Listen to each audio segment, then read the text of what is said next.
I think there are lessons for Ukraine in the Gaza peace deal. For example, the Gaza peace deal would not have happened if countries like Qatar had not been involved. Well, in the Ukraine Russia scenario, India is that country that can play the role Qatar played. Second, ceasefire first that has been tried for a year has not worked. Why? Because from the Russian perspective, you are asking for a military ceasefire, but you're not thinking about a ceasefire on economic sanctions. As in, economic warfare continues, but you want Russia to stop the military warfare. That doesn't feel fair to them. So, there's need for a package deal. There's a need to engineer a paradigm shift, as in stop seeking a military solution because that is not even an option.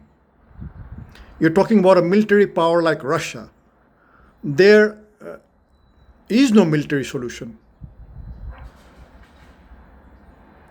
So you shift track and move to seeking a political solution, which requires a full package deal, and then you can ask for a ceasefire as the first step. What might that package deal look like? This could be one possible framework. The first step: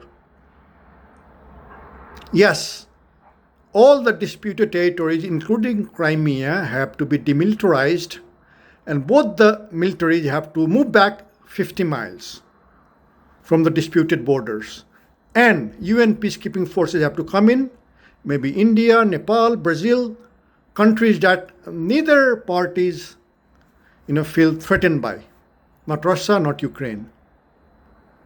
Then you bring in all the refugees, people who have left, and you start a reconstruction with funding from the US, EU, the Gulf countries, maybe China, maybe some even Russia, right? So refugees come back and you start reconstruction, and then Zelensky has to seek a fresh mandate because his 5-year term has long been over. And he also has to pledge to take Ukraine to a referendum. For what?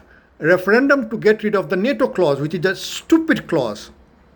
Writing that NATO clause in your constitution does not get you NATO membership, and deleting that doesn't prevent you from getting NATO membership maybe down the line, maybe in 10 years. So that is a stupid clause that needs to be taken out through a referendum in Ukraine.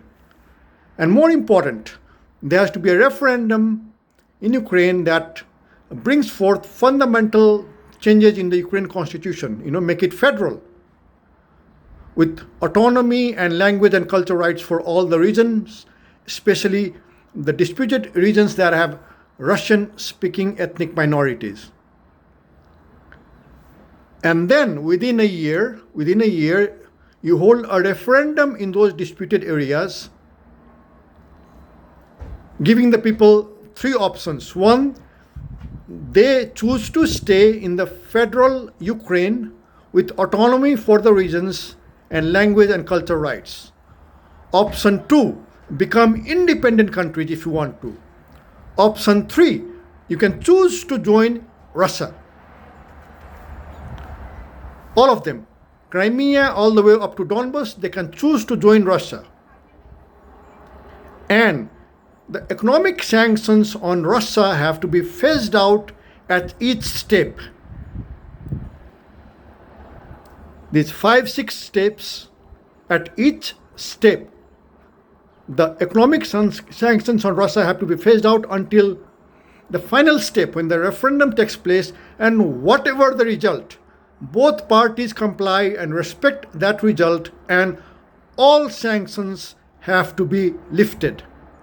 And once you have that roadmap, then you can ask for a ceasefire at the first step.